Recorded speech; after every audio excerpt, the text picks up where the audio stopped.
নবীর পরিপূর্ণ ভালোবাসার নাম হলো ঈমান। ঈমান ঈমান ঈমান। আহলে বাইতকে কেন ভালোবাসতে হবে?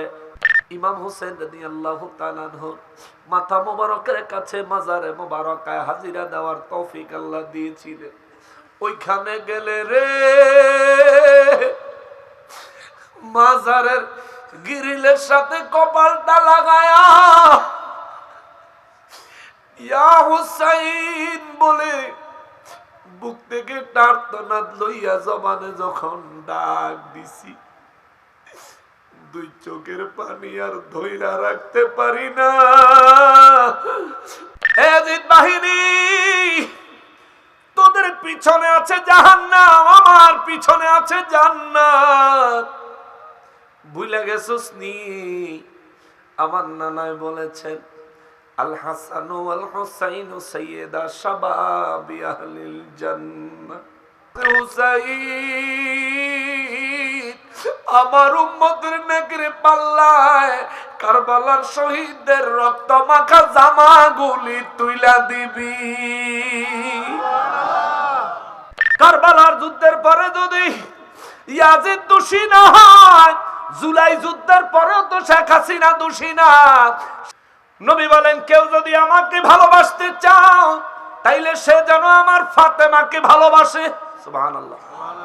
নবী বলেন, কেউ যদি আমাকে ভালোবাসতে চায় সে যেন আমার হাসান আমার হুসাইনকে ভালোবাসে।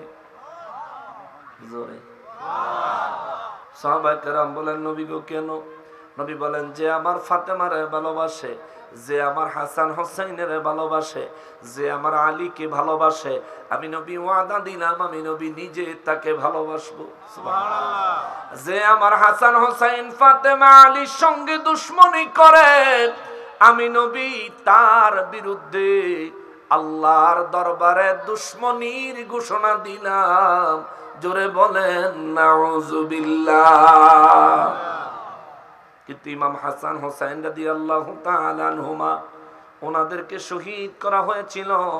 আমরা সবাই জানি কি জানি না? যারা শহীদ করেছিল তারা হিন্দু ছিল, খ্রিস্টান, বৌদ্ধ, ইহুদি, নাসারা, কাফের, নাস্তিক। ওরা কারা ছিল? হায় হায় হায়, ওরা কারা ছিল? ওদেরকে দেখতে মুসলমানের মতোই লাগছে। ওরা দেখতে মুসলমানের মতোই লাগছে, যেমন তেমন মুসলমান না। ওই মুসলমানের মধ্যে প্রায় 22,000 মানুষ ছিল। ওই 22,000 মানুষের মধ্যে হাজার হাজার মুফতি ছিল, তাদের মধ্যে হাজার হাজার হাফেজে কোরআন ছিল। এ বাবা রে, হাফেজে কোরআন হইয়াও, মুফতি সাহেব হইয়াও, নবীর আওলাদ, নবীর আওলাদ, নবীর আহলে বাইত চোখের সামনে দেখাও নবীর আহলে বাইতের মর্যাদা অন্তরে অনুধাবন করতে পারে নাই। ওদের উত্তরসূরিরা আজকের দিনে আমাদের সমাজে যারা বসবাস করে, বিচরণ করে, ওদের পূর্বপুরুষরা আহলে বাইতকে নিজেদের চোখের সামনে দেখা তাদের মর্যাদা অনুধাবন করতে পারে নাই।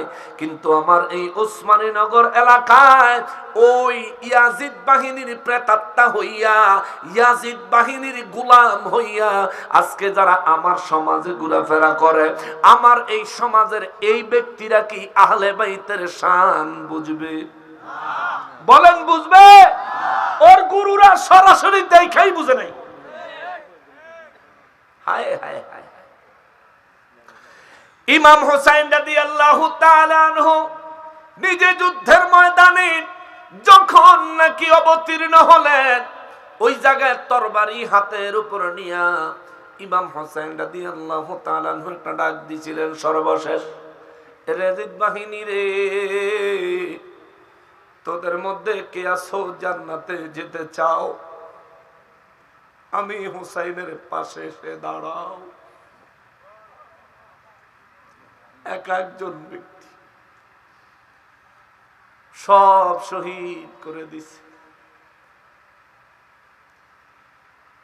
ইয়াজিদ বাহিনী, তোদের পিছনে আছে জাহান্নাম, আমার পিছনে আছে জান্নাত। ভুলে গেছিস নি? আমার নানায় বলেছেন, আল হাসান ওয়াল হুসাইন সাইয়্যিদা শাবাবি আহলিল জান্নাহ। আমি হুসাইন জান্নাতের যুবকদের একজন সরদার, আমার ভাই হাসান জান্নাতের যুবকদের একজন সরদার।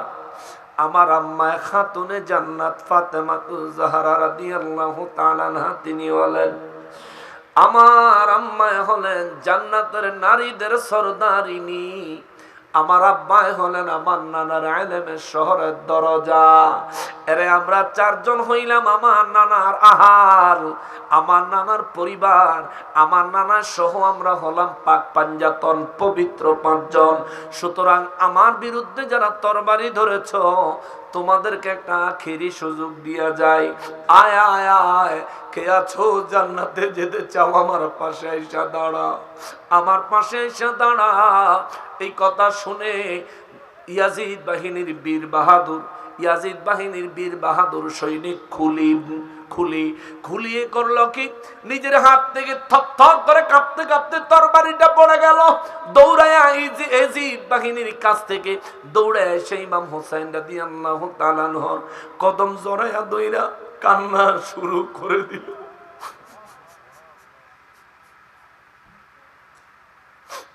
হোসেন, আমি যদি এই মুহূর্তে আপনার পাশে দাঁড়াই, আপনার নানা আমারে মাফ করবো নি।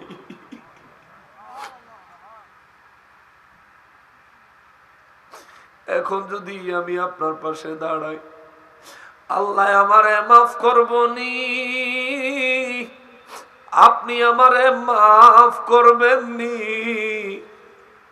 ইমাম হুসাইন রাদিয়াল্লাহু তাআলা আনহু তারা টাইনা টাইনা দাঁড় করায় বলে, নবীর আওলাদ আহলে বাইতের পক্ষে দাঁড়াইছো, আমি হুসাইন ওয়াদা দিচ্ছি, আল্লাহ যতক্ষণ তোমারে জান্নাতে না দিবে আমি জান্নাতে প্রবেশ করব না।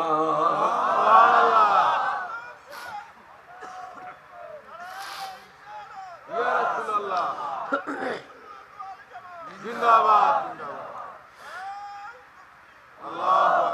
মুসলমানেরা রে, আমার প্যারা নবীর উম্মতেরা রে, ওই হুসাইন রাদিয়াল্লাহু তাআলা আনহুর শাহাদাত ইয়াজিদ বাহিনীর হাতে হয়েছিল, যারা তার শরীর মোবারক থেকে মাথা মোবারক আলাদা করেছে।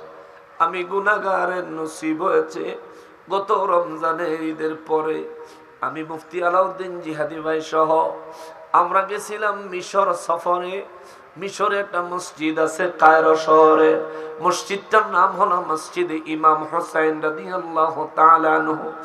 ওই মসজিদে যায়া দেখি, ওই মসজিদের সাথে আমার ইমাম হোসেন রাদিয়াল্লাহু তাআলা আনহুর মাথা মোবারকের মাজার শরীফ। সুবহানাল্লাহ। ওনার মাথা মোবারকের মাজার শরীফ হলো মসজিদ ইমাম হুসাইনের সাথে। দুইবার জিয়ারতে যাওয়া নসিব হয়েছে। মাত্র 3 দিন মিশরে ছিলাম, 3 দিনের মধ্যে দুইবার ইমাম হোসেন রাদিয়াল্লাহু তাআলা আনহুর মাথা মোবারকের কাছে মাজারে মোবারকায় হাজিরা দেওয়ার তৌফিক আল্লাহ দিয়েছিলেন। ওইখানে গেলে রে মাজারের গিরিলের সাথে কপালটা লাগায়া ইয়া হুসাইন বলে বুক থেকে টার্তনাদ লইয়া জবানে যখন ডাক দিছি, 2 চোখের পানি আর ধইরা রাখতে পারি না। মনে হইছে মাজারে মোবারকা থেকে এখনো আহলে বাইতের রক্ত মোবারকের ঘ্রাণ আসে। সুবহানাল্লাহ। মুসলমানের ওই ইয়াজিদ বাহিনী মুফতি মুহাদ্দিসের অভাব ছিল না, কিন্তু ইমাম হোসেন রাদিয়াল্লাহু তাআলা আনহুকে শহীদ করে দিল। শুধু শরীর মোবারক থেকে মাথা মোবারক আলাদা করেই খামতা হয় নাই, দেহ মোবারকের উপর দিয়া 30,000 ঘোড়া চালায়া দিছে। একটা না, 2টা না, 30,000 ঘোড়া চালায় দিস। শরীরের হাড্ডি থেকে মাংসগুলি প্রায় আলাদা হয়ে গেছে, পুরা শরীর মোবারক থেতলায়া গেছে রে। আল্লাহ সেদিন কেমনে সহ্য করছে।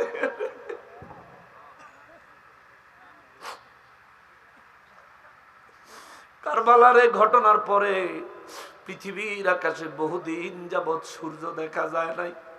পুরো পৃথিবী রক্তে, পুরো আকাশ রক্তে রঞ্জিত লাল লাল হয়েছে। এই ঘটনা যারা ঘটাইল ওরা ছিল ইয়াজিদ বাহিনী। ওই ইয়াজিদ বাহিনী এখনো সমাজ আছে না নাই? জোরে বলেন আছে না নাই? ওই ইয়াজিদ বাহিনীরা সামনে মুহররম মাস আসতেছি, মুহররম মাস আসলে দেখবেন হেরার মাহফিল হেরা ইয়াজিদের বেহেশত পাঠানোর চেষ্টা করে, ইয়াজিদের ক্লিনচেট দেওয়ার চেষ্টা করে। কারবালার যুদ্ধে ইয়াজিদের কোনো দোষ ছিল না বলতে চায়। এ বাবা, যদি কারবালার যুদ্ধে ইয়াজিদের দোষ না থাকে, রাজপথে জুলাই যোদ্ধারা মারা গেছে, সেখানে শেখ হাসিনার কি দোষ ছিল? ঠিক কিনা বলে? কারবালার যুদ্ধের পরে যদি ইয়াজিদ দোষী না হয়, জুলাই যুদ্ধের পরেও তো শেখ হাসিনা দোষী না। শেখ হাসিনারে জুলাই যুদ্ধের অপমান দিয়া, জুলাই যুদ্ধে আমার দেশের সোনার ছেলেরা শহীদ হয়েছে, তাদের রক্তের দাবি আদায় করতে যায়া শেখ হাসিনারে দোষী বানাইলি, দেশের থেকে তাড়াইলি, বেচারি এক পর্যায়ে হেলিকপ্টারে কইরা ভাগতে বাধ্য হইছে। এরে মুসলমান, নিজের ক্ষেত্রে আইলে বুঝো, দিনের ক্ষেত্রে আইলে বুঝো না। তুমি কপাল পোড়া দুর্ভাগা, দুর্ভাগা, দুর্ভাগা তুমি হইলা। ইউদিল্লু বিহি কাসীরা। আল্লাহর কোরআন পড়ো, নবীর সুন্নাহ পড়ো, কিন্তু তুমি গুমরাহির ভাগে পড়েছো। কথা বলেন ঠিক কিনা? ওই হুসাইন রাদিয়াল্লাহু তাআলা আনহুর পক্ষ নিতে চাও না, অথচ নবী বলেন যে ব্যক্তি আমাকে ভালোবাসতে চায় সে যেন আমার হুসাইনকে ভালোবাসে। আল্লাহু আকবার। নবীর পরিপূর্ণ ভালোবাসার নাম হলো ঈমান, ঈমান, ঈমান, ঈমান। আহলে বাইতকে কেন ভালোবাসতে হবে? তাইলে শোনেন, রোজ হাসরের ময়দানের একটা কথা শোনেন। ইমাম হাসান, ইমাম হুসাইন রাদিয়াল্লাহু তাআলা আনহু রোজ হাসরের ময়দানে মিজানের কাছে ইমাম হুসাইন রাদিয়াল্লাহু তাআলা আনহু দুই হাতে কিছু রক্ত মাখা জামা কাপড় লইয়া মিজানের সামনে দাঁড়ায় থাকবেন। ইমাম হাসান রাদিয়াল্লাহু তাআলা আনহু তার পাশে দাঁড়ানো থাকবেন। এগুলো লইয়া দাঁড়ানো থাকলে এমন সময় হযরত আদম আলাইহিস সালাম 1,00,000 মতান্তরে 2,23,999 জন নবী রাসূলদেরকে লইয়া ইমাম হুসাইন, ইমাম হাসান রাদিয়াল্লাহু তাআলা আনহুর কাছে আসবেন। আয়েশা সালাম দিবেন, আসসালামু আলাইকা ইয়া সাইয়্যিদা শাবাবি আহলিল জান্নাহ। সুবহানাল্লাহ, সুবহানাল্লাহ, জোরে কোন সুবহানাল্লাহ। আদম নবী সালাম দিবেন, সমস্ত নবীরা একসঙ্গে সালাম দিবেন, আসসালামু আলাইকা ইয়া সাইয়্যিদা শাবাবি আহলিল জান্নাহ। ও জান্নাতের যুবকদের সরদারেরা গো, আপনাদের খেদমতে আমাদের সালাম আপনারা কবুল করেন। ইমাম হাসান রাদিয়াল্লাহু তাআলা আনহু, ইমাম হুসাইন রাদিয়াল্লাহু তাআলা আনহু দুইজনের একজনও সালামের জবাব দিবেন না। জিজ্ঞেস করবেন আপনাদের উপস্থিতি হাজিরির কারণ কি? আদম নবী বলবেন, এ আহলে বাইতে রাসূল, এ জান্নাতের যুবকদের সরদারেরা গো, আপনাদের কাছে জানতে চাই আপনারা এখানে দাঁড়িয়ে আছেন কেন? ইমাম হুসাইন রাদিয়াল্লাহু তাআলা আনহু বলবেন, কারণ আছে। আপনার হাতে এগুলো কি? বলবেন, এগুলো হলো কারবালার ময়দানে শহীদ হওয়া আমার পরিবারের জামা কাপড়।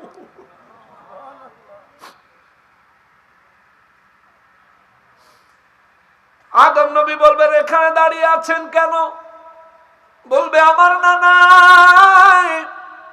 ইন্তেকালের দিন আমার আম্মারে ডাক দিয়া, আমার আম্মার কানের কাছে মুখ লাগায়া আমার নানায় বলে দিছিলেন, ফাতেমা গো, ও ফাতেমা, কান্দিস না রে মা, আমার ইন্তেকালের পরে মদিনা মুনাওয়ারায় নারীদের মধ্যে সর্বপ্রথম তুমি ইন্তেকাল করবা, তোমার সঙ্গে আমার সর্বপ্রথম কবর জগতে সাক্ষাৎ হবে।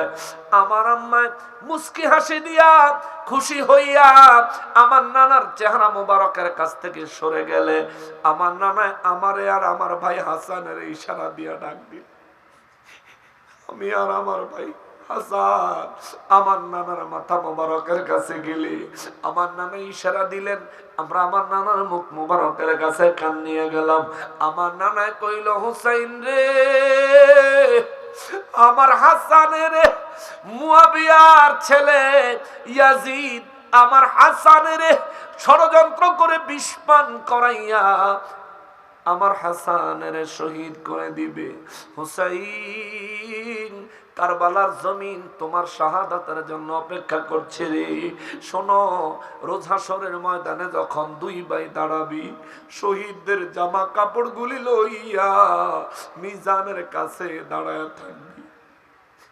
আদম নবী কয়, আমার নবী হাদিসে মুবারক বর্ণনা করেছেন, আদম নবী বলেন, আদম নবী বলবেন, হুসাইন আপনাকে আপনাদের দুই ভাইকে মিজানের কাছেই কাপড় নিয়ে দাঁড়ায় থাকতে নবী কেন বললেন?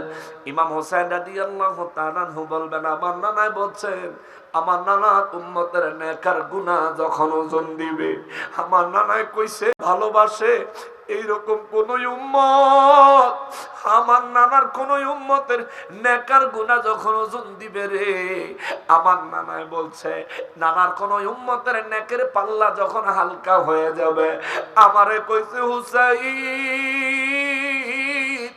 আমার উম্মতের নেকের পাল্লায় কারবালার শহীদদের রক্ত মাখা জামাগুলি তুইলা দিবি।